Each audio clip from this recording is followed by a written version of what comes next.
नमस्कार, व्योम to be के इस लाइव और नॉन लाइव सेगमेंट पेज में श्रीमान अपने बहुत सारे मुद्दों की बात हम लाकर रखते हैं, लेकिन जिस तरीके से पॉडकास्ट स्टेटमेंट के माध्यम से आपके पास वो सारी चीजें लाकर रूबरू करवाने की कोशिश की जाती है जिनसे है आपको सरोकार। इस पॉडकास्ट स्टेटमेंट में आज हमारे साथ हमारे गेस्ट के रूप में है शंकर रवानी जी, जो कि किसी परिचय के मोहताज नहीं है। अपने कार्यों से या अपने उन सेवापूर्ण भावनाओं से आज लोगों के बीच में अपनी भूमिका निभा रहे हैं। पहले तो शंकर जी आपका स्वागत करेंगे। आपको भी और आपके चैनल के माध्यम से झारखंड वासियों को कुल जवाब। क्या आज भी सेवा चल रहा है शंकर भाई की? बिल्कुल, जब तक जिंदा है तब तक बच्चों और महिलाओं के लिए समर्पित है जीवन। जब तक सांस तब तक आस वाली बात है, वो चलता रहेगा। बिल्कुल बिल्कुल। तो क्या आज एक बहुत बड़ा चुनौती क्या महसूस करते हैं ये सेवा भाव में? एनजीओ चलाना, ट्रस्ट चलाना, चलिए अपने आप में एक सेवा ही है, लेकिन एक बहुत बड़ी चुनौती क्या महसूस कर रहे हैं इन दिनों? क्योंकि पूरे हमारा इस अपना संस्था में 25 साल हो गया, उसके पहले साक्षरता आंदोलन में हम लोग थे। आज के दिन में जो चैलेंज है समाज में, अब जब जाइएगा अंतिम व्यक्ति के पास, वहां समस्याओं का अंबार लगा हुआ है। जेंडर इक्वलिटी नहीं है, बच्चों का अधिकार हनन हो रहा है, महिलाओं का अधिकार हनन हो रहा है। जो समाज की जो मुख्य धारा की बात हम लोग करते हैं, आज भी लोग वंचित हैं। बहुत ऐसे गांव में आज भी लोग हैं जिसके घर में तीनों वक्त चूल्हा नहीं जल पाता है। तो समस्या ही समस्या है। तो हम लोग जिस मुद्दे पर काम कर रहे हैं, बच्चों के सवाल को लेकर, महिलाओं के सवाल को लेकर, क्योंकि बच्चे जो है वो देश के भविष्य हैं। और आज के दिन में यह जानकर आश्चर्य होगा कि इस वर्ष हमने अप्रैल से अभी तक, जनवरी आज का तारीख हो गया 29, बच्चों के तस्करी के मामले में हमने 117 मामले दर्ज कराए हैं, जिसमें से मतलब बचपन बचेगा या बचपन इसी तरह खतरा में ही चलेगा? बचपन खतरे में है, वही चीज हम आपको बता रहे हैं। क्योंकि धनबाद जैसे टाउन में 117 ट्रैफिकिंग के मामले लगना और 63 को जेल जाना दुर्भाग्य की बात है। अच्छा, अभी जो वाकया हुआ था रांची में, आपको याद होगा कि 2 बच्चों को बरामद करने में 38 बच्चे निकल गए। तो वो 2 बच्चे कहीं ना कहीं ईश्वरीय वरदान के तौर पर 38 बच्चे के लिए बने। तो आप कभी बोकारो में घटना सुन रहे हैं, कल परसों की बात है कि चंद्रपुरा में इस तरह का एक छोटा सा प्रयास किया गया। तो ये घटनाएं आखिर बढ़ क्यों रही है? देखिए, इन लोग का जो ट्रैफिकर है, उन लोग का एक बहुत बड़ा नेटवर्क है। वो यहाँ से नहीं, पूरे दिल्ली तक है, नेपाल तक है, कई देशों में जाल फैला हुआ है। और बच्चों से जो है अमानवीय कार्य किया जाता है। और सबसे बड़ा दिक्कत यहाँ है कि झारखंड की जो बेटी है, आदिवासी बेटी है, उसको काम कराने के बहाने जो है देश के अन्य जगहों पर, बड़े बड़े महानगरों में ले जाया जाता है। और उसके पीछे एजेंट है, नेटवर्क है, जो पैसा उनके माध्यम से इनको मिलता है। वो कहीं न कहीं उस बच्चों के साथ यौन हिंसाएं भी होती है। हम लोगों ने काफी संख्या में ऐसे मामले को, ऐसे बच्चों को बचाने का काम किया है और बच्चों को घर तक पहुंचाने का काम किया है। आज उनको हम लोग स्कूल में दाखिला तो करा देते हैं, लेकिन 1 महीना बाद जब विजिट में जाते हैं तो बच्चे स्कूल नहीं जाते हैं, फिर वो काम में वापस हो जाते हैं। मुझे लग रहा है कि निरंतर हर सप्ताह आपको एक चीज मिल रहा होगा कि झारखंड में छोटी बच्चियों के साथ या बड़ी बच्चियों के साथ अमानवीय कृत्य, कल की घटना है, कल भी घटना घटा है गिरिडीह के आसपास। जी जी। तो क्या लग रहा है कि सरकार इन सारी चीजों को कंट्रोल करने में सक्षमता के साथ आगे नहीं बढ़ पा रही है, या वाकई देखिए ये होता ही रहेगा? देखिए, सरकार काफी गंभीर है। सरकार के साथ साथ जो आम जन है उनको भी जागरूक रहना पड़ेगा। अगर आपको कहीं शक हो रहा है, किसी व्यक्ति पर शक हो रहा है, तो आप तुरंत इसकी शिकायत जो है 112 पर कीजिए। तुरंत इसकी शिकायत जो है 109 पर करें। तुरंत इसकी शिकायत जो है जिला प्रशासन से करें। क्या ऐसा लगता है कि कभी मन में शंका भी आ रहा लोगों को, तो चलो छोड़ो, ये मेरा काम नहीं है, ये अनदेखी भी हो रही है क्या समाज में? बिल्कुल अनदेखी हो रही है। एक आपको हम छोटी सी उदाहरण दे रहे हैं। क्योंकि हम लोग धनबाद के 50 गांव में काम कर रहे हैं और 50 गांव में हमारे किशोरी मंडल है, उनको सेल्फ डिफेंस की ट्रेनिंग हम दे रहे हैं। इसलिए दे रहे हैं कि तुम स्कूल अकेले आ रही हो, जा रही हो, साइकिल से आ रही हो, जा रही हो, तो सेल्फ हम अपनी रक्षा स्वयं कैसे करेंगे, इस पर भी हमारा जो है पूरा मुहिम चल रहा है। और स्कूलों में, कॉलेजों में भी हम लोग जा जाकर इस बात को, धनबाद में भी, बोकारो में भी इस बात को जा जाकर बताने का काम कर रहे हैं कि सेल्फ डिफेंस कैसे करेंगे। अगर आपको कोई भी दिक्कत है तो आप उसकी रक्षा स्वयं कर सकती हो। इस पर हम लोग विशेष फोकस दिए हुए शंकर हैं। जी, पहले ये सब नई चीज था, सेल्फ डिफेंस नहीं था, हम्म। उतना प्रॉपर ट्रेनिंग नहीं था, एनजीओ नहीं था, ट्रस्ट नहीं था, उसके द्वारा जागरूकता अभियान नहीं था, फिर भी इतना अपराध नहीं था। नहीं, घटनाएं होती थी लेकिन ये उजागर लगातार- नहीं होता हाँ। था।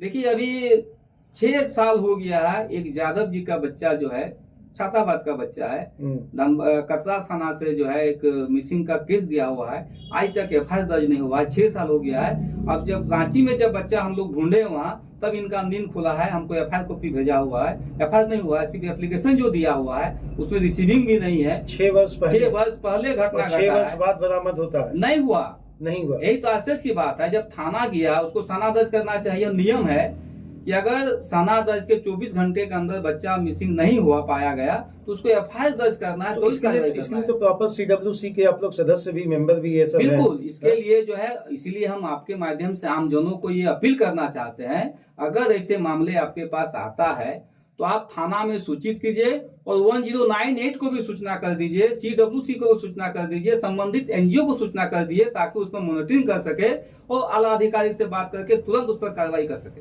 अच्छा, क्या जितना बच्चों के साथ भी अमानवीय कृत्य है, क्या महिलाओं के साथ भी वो उत्पीड़न आज भी जारी है क्या? जी, संख्यात्मक तरीके से, चूंकि आप लोग आंकड़े पर काम करते हैं, जी, तो वो संख्या बढ़ा या घटा? नहीं, अभी जो महिला उत्पीड़न का जो मामला है, आज भी समाज में डायन प्रथाएं चल रही है, वो भी कहीं न कहीं महिला उत्पीड़न है। बिल्कुल। आज भी घर में ही जो है महिलाओं के साथ भेदभाव किया जाता है, उसको जो है बोला जाता है तुम महिला है, तुम्हारा ये अधिकार नहीं है। तो इस पर भी हम लोग अवेयरनेस का काम करते हैं, महिला को सशक्त कराने का काम करते हैं, महिला मंडल बनवा रहे हैं गांव-गांव में, उसको मीटिंग करवा रहे हैं और आवाम के साथ भी ये हम लोग बताने का काम कर रहे हैं कि महिलाएं जो है वो आज के दिन में हमारे जिस गांव में हम रहते हैं, जिस मेरा जहां आवास है, जहां कार्यालय है, आपको जानकर आश्चर्य होगा, उस ग्राउंड से इस वर्ष 5 लड़कियां जो है आपका आरपीएफ सीआईएसएफ में बहाल हुई है। तो कहीं ना कहीं परिवर्तन हो रहा है, लेकिन अगर उस घर के माता के साथ साथ अगर पिता भी अवध होंगे तो वहाँ बेहतर पॉजिटिव मिल सकता है, ज्यादा पॉजिटिव। अच्छा, ये बताइए, ये सारी चीजों को करने के लिए एक फंड का जरूरत है कि आम आदमी अगर करे, हर कोई शंकर रवानी तो बन नहीं सकता। नहीं। लंबा समय आपने इसमें दिया है, त्याग भाव, समर्पण, या फिर लोगों से कनेक्टिविटी, मदर एनजीओ के साथ एक बेहतर रिलेशन। तो एक आम आदमी अगर ये करना चाहे तो भैया ये पैसा कहाँ से लाएगा, कैसे खर्च करेगा? एक प्रश्न तो बनता है समझ में। आम आदमी कम से कम इतना कर दे, अगर बगल के किसी, आप जहाँ रहते हो, अगर बगल में किसी महिलाओं के साथ अत्याचार हो रहा है या शोषण हो रहा है, तो आप उसको 100 नंबर में डायल कर दीजिए, इतना तो आप कर सकते हैं। 112 में डायल कर दीजिए, इतना तो आप कर सकते हैं। अगर थाना का नंबर है, थाना को फोन कर दीजिए, इतना तो कर सकते हैं एज ए नागरिक। बिल्कुल, हम इतना कर सकते हैं। अगर फंड की जहां तक बात है, क्योंकि देश में बहुत सारे सामाजिक संस्थाएं हैं और दान देने वाले की भी कमी नहीं है। अगर हम ईमानदार हैं, अच्छा से काम कर रहे हैं, तो पैसे की भी कमी नहीं है, लोग सपोर्ट करने के लिए तैयार हैं। ये बात भी सही है, माना जाता है क्या कि वाकई जो फंड मदर एनजीओ या सरकार की तरफ से दिया जाता है, उसमें भी कहीं बंटर बाट होता है क्या? वो काम नहीं करके केवल फाइलों में चलना, या फिर केवल एक रेगुलेटरी पैनल को दिखा देना कि आई हैव डन, मैंने ये काम कर दिया, ये होता है? देखिए, हमारी संस्था का 25 साल हुआ है, हम लोग सरकारी फंड नहीं के बराबर लिए हैं। आप जैसे बहुत सारे मित्र हैं, सहयोगी संस्था है, दाता संस्था है, जो हमको काम में मदद करती है, उनके सहयोग से हम काम करते हैं, सरकार के साथ मिल के काम करते हैं, सरकार से अलग होकर नहीं करते हैं। अगर कोई योजना हम चला रहे हैं, चाइल्ड इशू का ही योजना चला रहे हैं, तो हम सबसे पहले जिला प्रशासन को खबर देते हैं, जिला प्रशासन के साथ मीटिंग करते हैं। और सबसे बड़ी बात यह है कि लोग जानते नहीं, जानकारी का अभाव है कि चाइल्ड के क्षेत्र में काम करने के लिए झारखंड के सभी जिलों में चाइल्ड प्रोटेक्शन यूनिट बनाया गया है। महिलाओं के साथ काम करने के लिए वन स्टॉप सेंटर का गठन किया गया है, जिला समाज कल्याण विभाग है, लेकिन जागरूकता के अभाव में हम वहां तक पहुंच नहीं पाते हैं। वन स्टॉप सेंटर का काम ही है कैसे पीड़ित महिलाओं को संरक्षण देना है, समाज कल्याण का काम है कि महिलाओं को मुख्य धारा से जोड़ना है। अच्छा, एनजीओ की आज सबसे बड़ी चुनौती क्या है? एनजीओ की सबसे बड़ी चुनौती, पहले बोलते थे कि नहीं, मैं किसी सरकार का नाम नहीं लूंगा, ऐसा कहा जाता था कि पहले काम करना आसान था, आज चुनौती बहुत लंबा, फाइलों में दिखाना पड़ता है, ये करो वो करो। अभी ये बात सही है? सिस्टम काफी जरा सा जटिल हो गया है। अगर 1 रुपया आप कहीं से लेते हैं तो आपको 1 रुपया का पूरा हिसाब आपको देना पड़ेगा, वो पूरा डिजिटल हिसाब आपको देना पड़ेगा। और पहले जैसा नहीं रहा, सही बात है कि तुरंत कहीं अप्लाई किए आपको फंड मिल जाता है, वो दिन चला गया। पहले आपको काम देखेगा, उसको संतुष्ट होगा अगला को। मतलब ये बात आ गई कि कर्मण्येधिकारस्ते मां फलेषु कदाचन, मैंने कर्म नहीं कर रहे हैं बेहतर तो कोई एनजीओ भी ध्यान, कोई एनजीओ भी आपको आगे नहीं आएगा सपोर्ट करने के लिए। अच्छा, वैसे भी एनजीओ से क्या कहेंगे जो केवल नाम के लिए खोल रखे हैं और उम्मीद है कि सरकार कुछ देगी तभी करेंगे? ऐसे बहुत सारे ये वाकई एनजीओ हैं या इनको कॉर्पोरेट बिजनेस कर रहे हैं?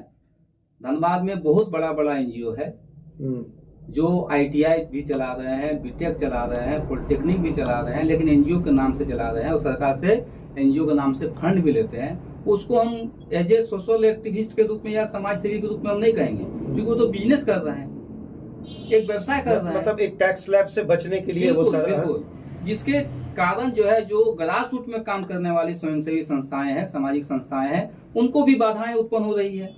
उनको भी सरकार जो है उसी नेचर में देखते हैं। अच्छा, एक तरफ फीसिंग कंपनी आजकल चलता है, सेल कंपनी चलता है, फर्जी कंपनी बना लिया जाता है जीएसटी घोटाला के लिए या जो भी।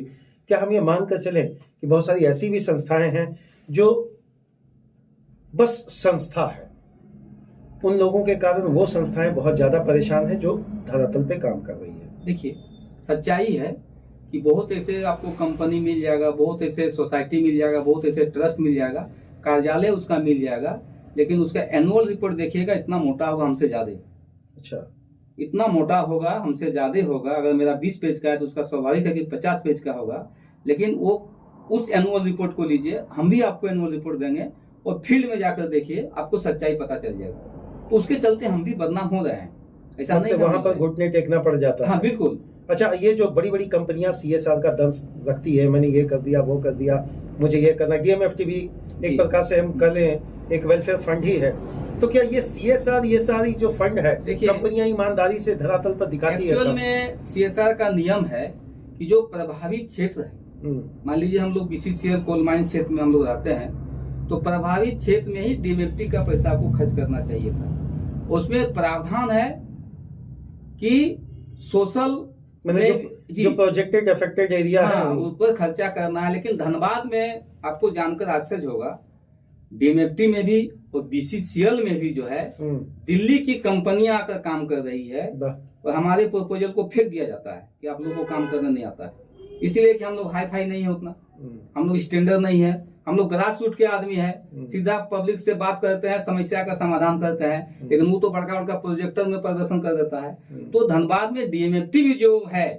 एक्चुअल में जो काम होना चाहिए था, सीएसआर का पैसा है, वो काम धनबाद में नहीं हो रहा है।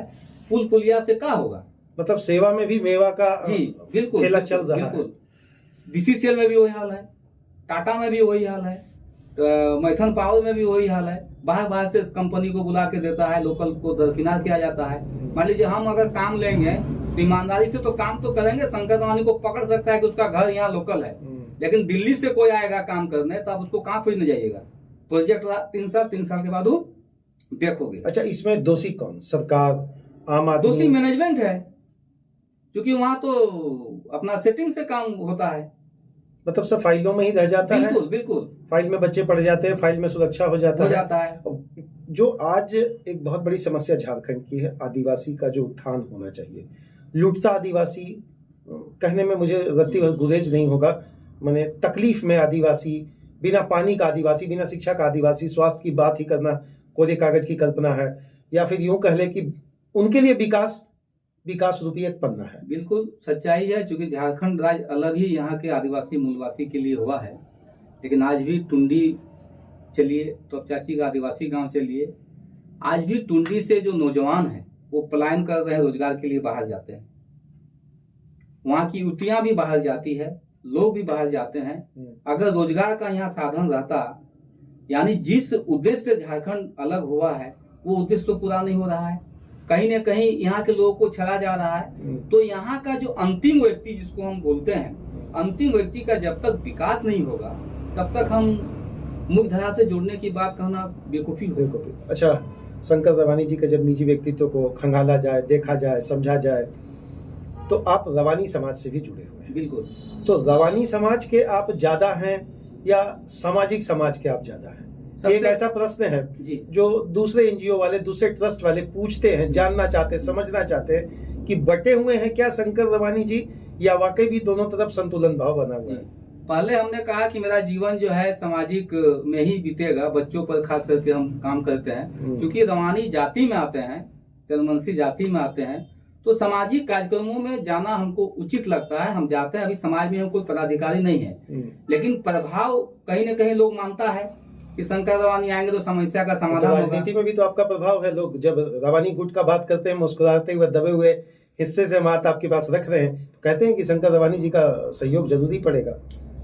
देखिए, चूंकि ये पॉलिटिकल बात है, लोगों में ये अगर एहसास हो रहा है कि शंकर रवानी आएगा तो मेरा खेमा मौजूद होगा, तो उनको हम धन्यवाद देना चाहेंगे, लेकिन आएंगे नहीं कि उस काबिल हमको समझते हैं। लेकिन आज तक हम किसी के सपोर्ट में खुलकर चुनाव प्रचार नहीं किए हैं। अभी 6 विधानसभा में हमने अपने आंखों से देखा है, वोट दिया है, लेकिन जागरूकता का काम जरूर करते हैं चुनाव में कि अच्छे प्रत्याशी को वोट दो। मैंने हमारा वोट का जो अधिकार है उसको जागरूक बिल्कुल एक अंतिम संदेश कोयलांचल की जनता को दे, चूंकि अभी नगर निगम का चुनाव भी है और आपके खेमे या आपके जाति या स्वजाति, मुझे यह कहना नहीं चाहिए, लेकिन चूंकि दलगत नीति से हटकर जातिगत नीति पर राजनीति का आधार भारत में बनता रहा है, चाहे 1954 का आप चुनाव देख लें, चाहे 2026 का।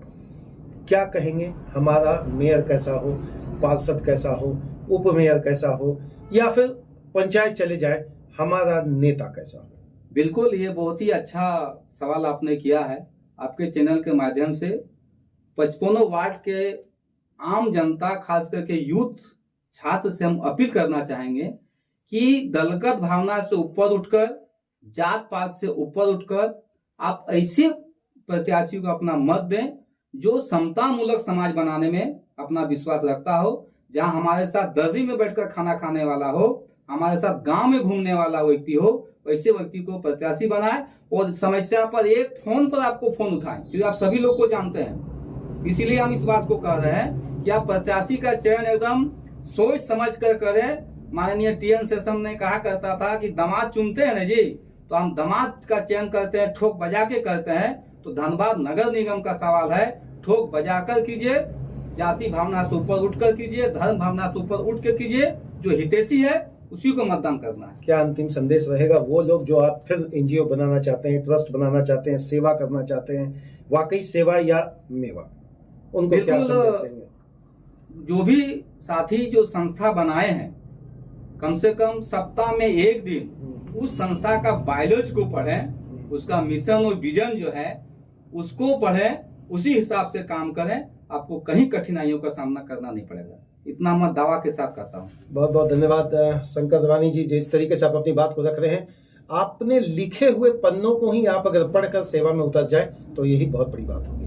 तो बायोलॉज का बात इन्होंने रख दिया। जब भी आप एनजीओ और ट्रस्ट बनाते हैं या कोई भी समिति बनाते हैं, उसका पहला पन्ना यही कहता है कि आपका वास्तविक ऑब्जेक्टिव उद्देश्य क्या है। बहुत बहुत धन्यवाद सर, आप अपना सेवा धन्यवाद। धन्यवाद।